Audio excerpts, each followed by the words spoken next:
Tahukah kalian apa jenis pohon tertinggi di dunia? Pohon tertinggi di dunia adalah pohon Sequoia raksasa dengan nama ilmiah Sequoia dendron giganteum. Pohon ini sudah berumur lebih dari 2000 tahun dan tumbuh menjulang di Taman Nasional Sequoia, California, Amerika Serikat. Tinggi pohon Sequoia dendron giganteum mencapai 85 meter dengan diameter batang mencapai 11 meter. Sequoia dendron giganteum merupakan salah satu contoh spesies tumbuhan Gymnospermae yang dikenal karena ukurannya yang besar. Apakah yang dimaksud dengan tumbuhan Gymnospermae dan apa saja cirinya? Agar dapat memahami tumbuhan Gymnospermae lebih lengkap, mari kita simak pembahasan berikut ini. Tumbuhan Gymnospermae adalah tumbuhan yang bakal bijinya tidak terlindungi dalam bakal buah atau ovarium atau berbiji terbuka.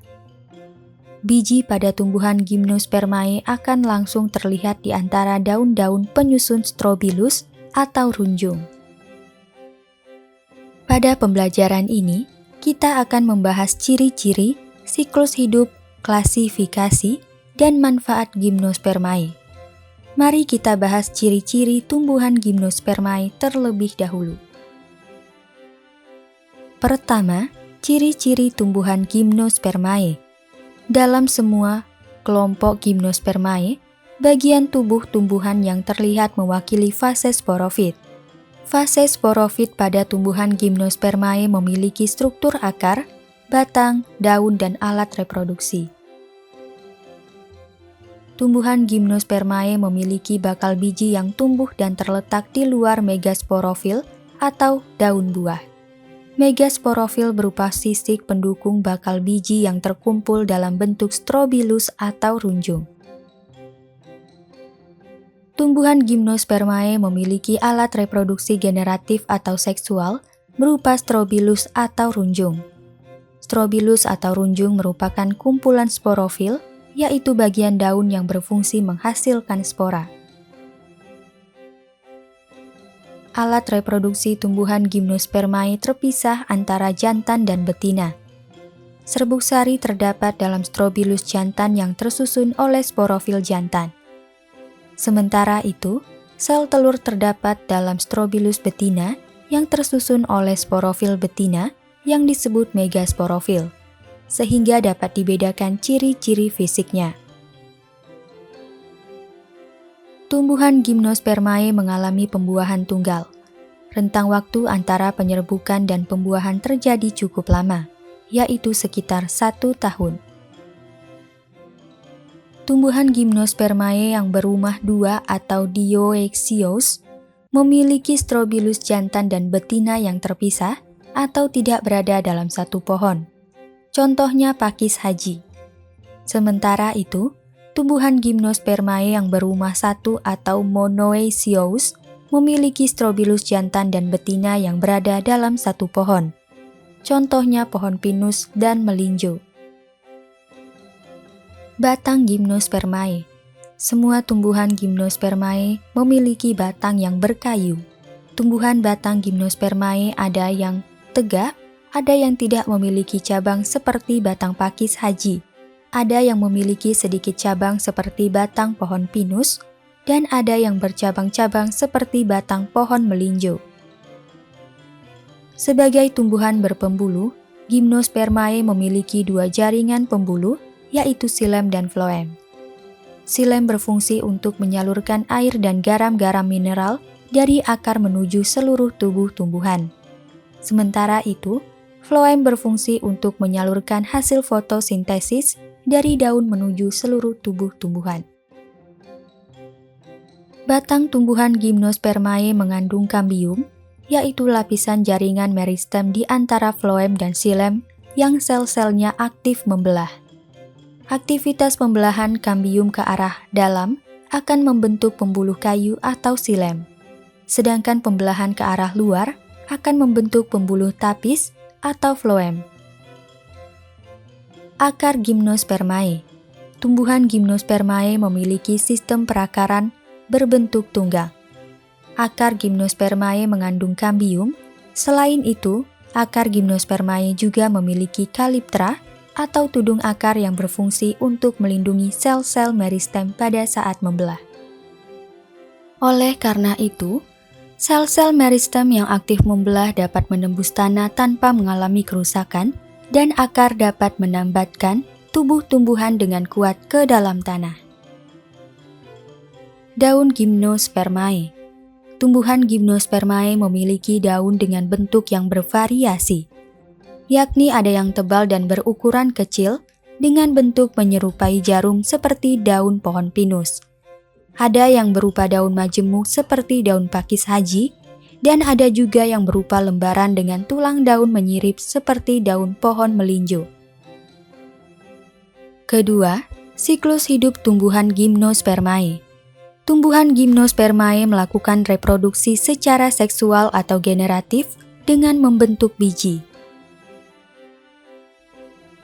Alat reproduksi tumbuhan Gymnospermae adalah strobilus atau runjung yang terbentuk ketika tumbuhan sudah dewasa. Reproduksi seksual pada tumbuhan Gymnospermae terdiri atas dua fase, yaitu fase sporofit dan fase gametofit. Pada fase sporofit, tumbuhan Gymnospermae akan menghasilkan spora, sedangkan pada fase gametofit, tumbuhan Gymnospermae akan menghasilkan gamet atau sel reproduksi. Fase sporofit merupakan fase yang lebih dominan pada tumbuhan Gymnospermae. Pohon pinus merupakan contoh tumbuhan runjung berumah satu atau monoecious, atau memiliki sporofil jantan dan sporofil betina pada sporofit dewasa yang sama. Semua Gymnospermae termasuk pinus bersifat heterospora atau menghasilkan dua jenis spora, yaitu mikrospora jantan dan megaspora betina. Agar dapat memahami siklus hidup tumbuhan Gymnospermae, mari kita simak siklus hidup pohon pinus sebagai berikut. Pertama, pohon pinus atau sporofit dewasa membentuk strobilus jantan atau konus serbuk sari dan strobilus betina atau konus yang berovulasi.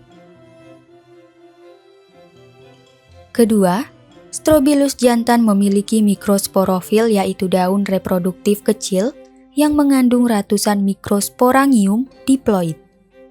Sel-sel dalam mikrosporangium mengalami pembelahan secara meiosis yang menghasilkan mikrospora haploid. Mikrospora berkembang menjadi serbuk sari atau gametofit jantan yang belum dewasa. Serbuk sari yang dihasilkan oleh pohon pinus memiliki sayap. Ketiga, strobilus betina memiliki sporofil berbentuk sisik yang disebut megasporofil atau daun penghasil megaspora. Megasporofil mengandung bakal biji yang di dalamnya terdapat megasporangium atau nucellus. Nucellus dilapisi oleh integumen atau pelindung dengan sebuah lubang kecil yang disebut mikrofil. Keempat, penyerbukan terjadi jika serbuk sari jatuh pada strobilus betina. Kemudian serbuk sari memasuki bakal biji melalui mikrofil. Serbuk sari yang masuk melalui mikrofil akan membentuk bulu serbuk sari yang merupakan saluran untuk menembus nucellus menuju ruang arkegonium yang mengandung sel telur. Kelima, selama bulu serbuk sari mengalami perkembangan, pada bagian dalam strobilus betina terjadi pembelahan meiosis sel induk megaspora yang terdapat di dalam nucellus sehingga menghasilkan 4 sel haploid. Dari 4 sel haploid tersebut, biasanya hanya 1 sel yang mampu bertahan hidup dan tumbuh menjadi megaspora. Sementara itu, 3 sel lainnya mengalami reduksi lalu mati. Keenam, megaspora membelah secara mitosis berulang-ulang dan tumbuh menjadi jaringan gametofit betina. Jaringan gametofit betina yang berdekatan dengan mikrofil akan membentuk arkegonium. Arkegonium yang terbentuk biasanya berjumlah 2 atau 3 dan tiap-tiap arkegonium mengandung 1 ovum atau sel telur. Ketujuh, Pada saat sel telur matang, sel sperma yang telah berkembang di dalam serbuk sari kemudian menuju sel telur yang berada di dalam arkegonium. Pembuahan atau fertilisasi terjadi ketika sel sperma dan sel telur bersatu di dalam arkegonium. Kedelapan, pembuahan biasanya terjadi sekitar 1 tahun setelah penyerbukan. Semua sel telur mungkin akan dibuahi oleh sel sperma, tetapi biasanya hanya satu zigot yang akan berkembang menjadi embrio. Pembuahan akan menghasilkan zigot yang diploid. Zigot akan tumbuh menjadi embrio yang merupakan sporofit baru. Embrio mendapatkan makanan dari jaringan gametofit untuk berkembang di dalam biji pinus. Biji pinus yang jatuh ke permukaan tanah akan berkecambah, lalu tumbuh dan berkembang hingga akhirnya menjadi pohon pinus dewasa. Ketiga, klasifikasi tumbuhan Gymnospermae. Ahli taksonomi menggolongkan tumbuhan Gymnospermae yang masih ada ke dalam 4 divisi, yaitu Cichadophyta, Coniferophyta, Gnetophyta, dan Gingophyta. Keempat divisi tersebut jika digabungkan mempunyai total sebanyak 88 genus dengan lebih dari 1.000 spesies yang tersebar di seluruh dunia. Berikut adalah penjelasan mengenai 4 divisi tumbuhan Gymnospermae. Pertama, Cichadophyta. Cichadophyta atau Cycas merupakan divisi tumbuhan Gymnospermae yang paling primitif. Jumlah dan keragaman Cichadophyta jauh lebih banyak pada masa lalu dibandingkan saat ini. Pada zaman Jurasik atau sekitar 145 sampai 200 juta tahun yang lalu, terjadi diverifikasi dan penyebaran tumbuhan Cycas secara besar-besaran, sehingga masa ini disebut juga sebagai zaman Cycas. Anggota divisi Cichadophyta memiliki ciri-ciri umum sebagai berikut. Batang. Cichadophyta memiliki batang yang berkayu, umumnya pendek dan tidak bercabang dengan pertumbuhan yang lambat. Daun. Cichadophyta memiliki daun majemuk dengan anak daun yang menyirip dan tersusun spiral rapat di sekeliling batangnya atau roset. Organ reproduksi. Cichadophyta selalu berumah dua atau dioecious. Organ reproduksi Cycas terletak pada pucuknya. Cycas dapat tumbuh di daerah tropis dan subtropis, mulai dari benua Amerika, Afrika hingga Asia. Beberapa Cycas dapat bertahan hidup di gurun yang panas atau iklim semigurun dengan cadangan air yang sedikit. Beberapa contoh spesies Cichadophyta adalah tanaman hias pakis haji atau Cicas rumpi, Dion edule, Zamia integrifolia, dan Cicas revoluta. Kedua, Coniferophyta. Coniferophyta merupakan divisi tumbuhan Gymnospermae yang dikenal sebagai tumbuhan konifer atau tumbuhan runjung. Coniferophyta diduga telah hidup sejak masa Mesozoikum, yaitu sekitar 252 sampai 65 juta tahun yang lalu. Coniferophyta merupakan divisi Gymnospermae yang paling beragam dan melimpah, yaitu mencakup sekitar 50 genus dengan 550 spesies. Anggota divisi Coniferophyta memiliki ciri-ciri sebagai berikut. Batang. Coniferophyta memiliki batang berkayu dengan pertumbuhan sekunder. Daun.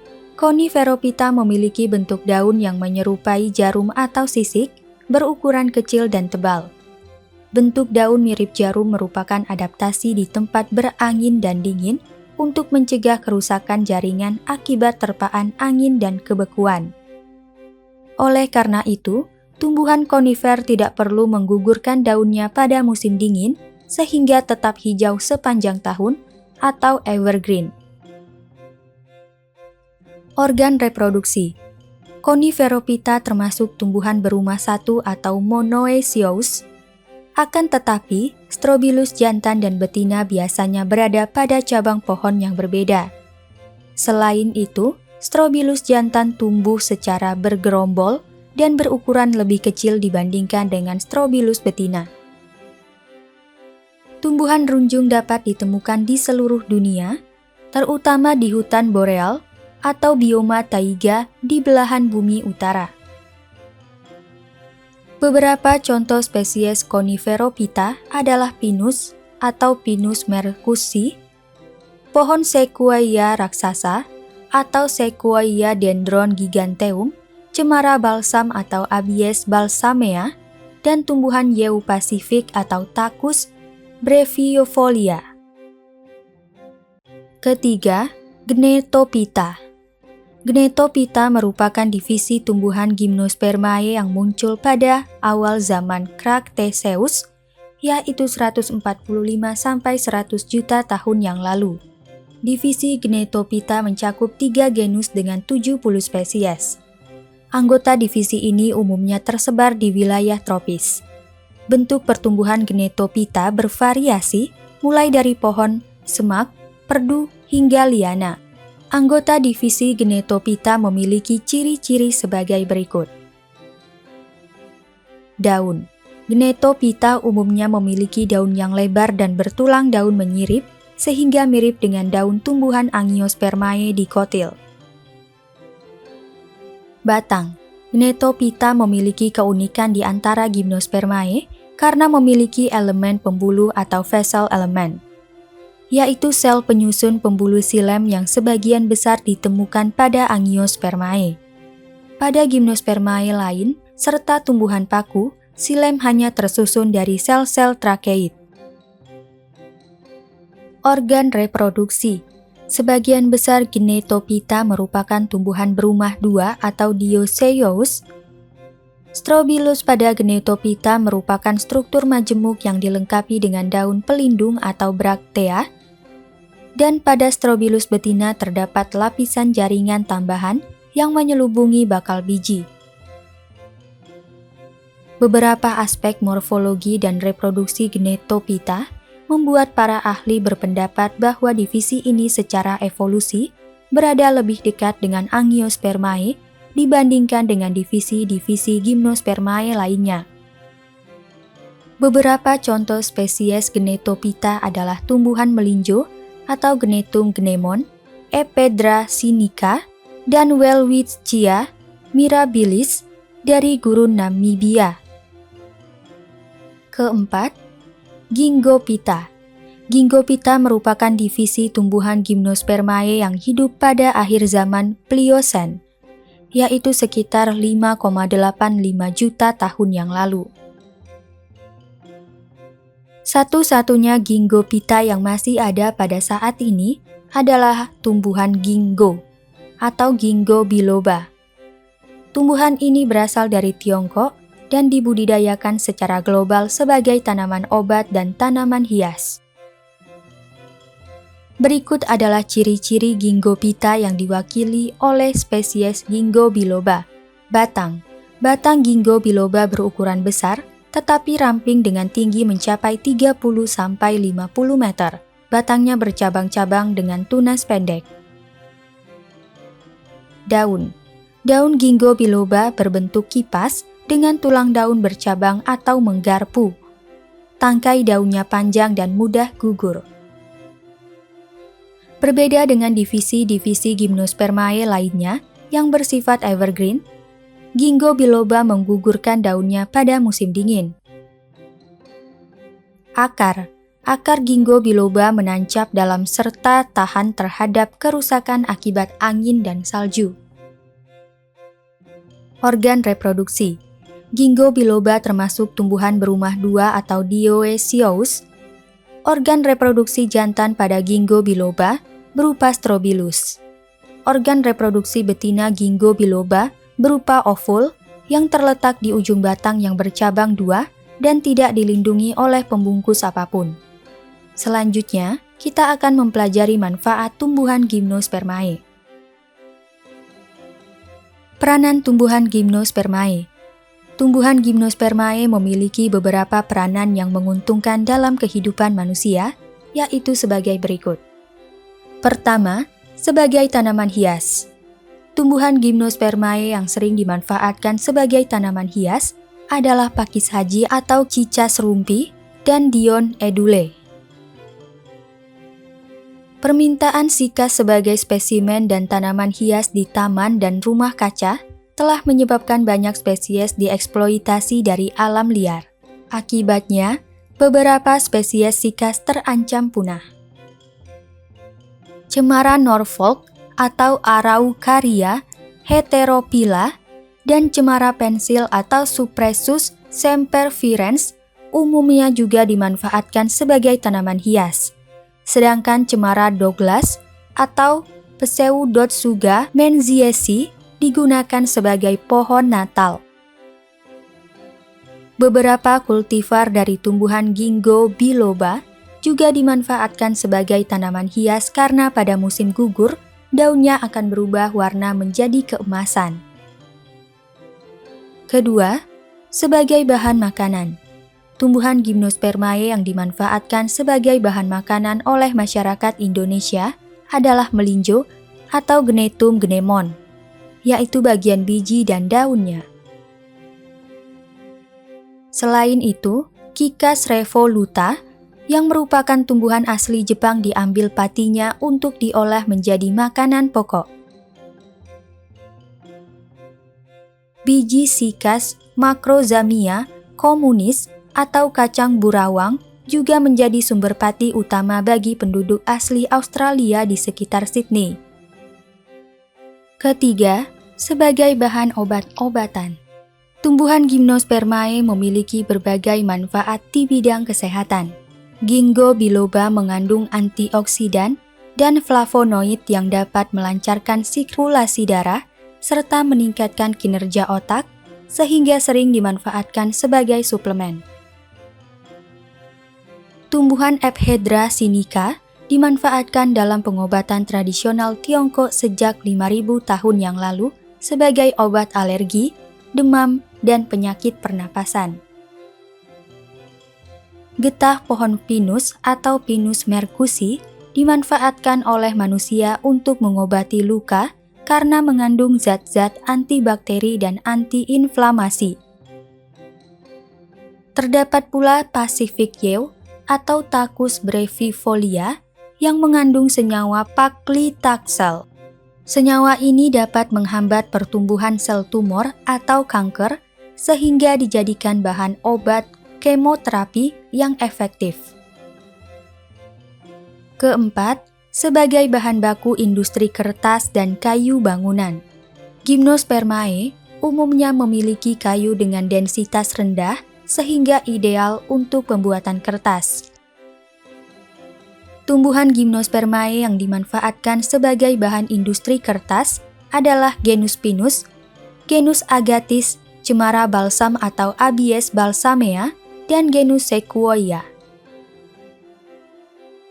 Tumbuhan Gymnospermae yang dimanfaatkan sebagai kayu bangunan adalah genus Tacus, cemara Eropa atau Picea abies, dan cemara Douglas atau Pseudotsuga menziesi. Kelima, sebagai bahan baku industri terpentin. Terpentin adalah cairan lengket berwarna kuning muda hingga coklat yang diperoleh dari olahan getah pohon. Tumbuhan Gymnospermae yang dimanfaatkan sebagai bahan baku industri terpentin adalah pohon pinus atau Pinus merkusi. Terpentin dimanfaatkan untuk bahan baku pembuatan kosmetik, minyak cat, campuran bahan pelarut, antiseptik, dan kamper. Peranan Gymnospermae yang merugikan bagi manusia adalah sebagai berikut. Beberapa tumbuhan dari divisi Cichadophyta seperti Cicas revoluta mengandung senyawa sikasin di seluruh tubuhnya, terutama pada biji. Senyawa sikasin memiliki sifat neurotoksik atau racun saraf dan karsinogenik atau dapat memicu kanker bagi manusia dan hewan peliharaan. Keracunan terutama diakibatkan oleh termakannya bagian tumbuhan atau kontak dengan kulit. Gejala-gejala keracunan, sikas berupa diare, sakit kepala, muntah, gagal hati, dan kematian pada kasus yang parah. Oleh karena itu, tumbuhan sikas harus diolah secara hati-hati sebelum dijadikan bahan makanan. Kesimpulan, berdasarkan pembahasan tadi, kita telah memahami bahwa tumbuhan Gymnospermae adalah tumbuhan yang bakal bijinya tidak terlindungi dalam bakal buah atau ovarium, atau berbiji terbuka. Alat reproduksi generatif atau seksual tumbuhan Gymnospermae berupa strobilus atau runjung. Tumbuhan Gymnospermae yang berumah dua atau dioecious memiliki strobilus jantan dan betina yang terpisah atau tidak berada dalam satu pohon. Contohnya pakis haji.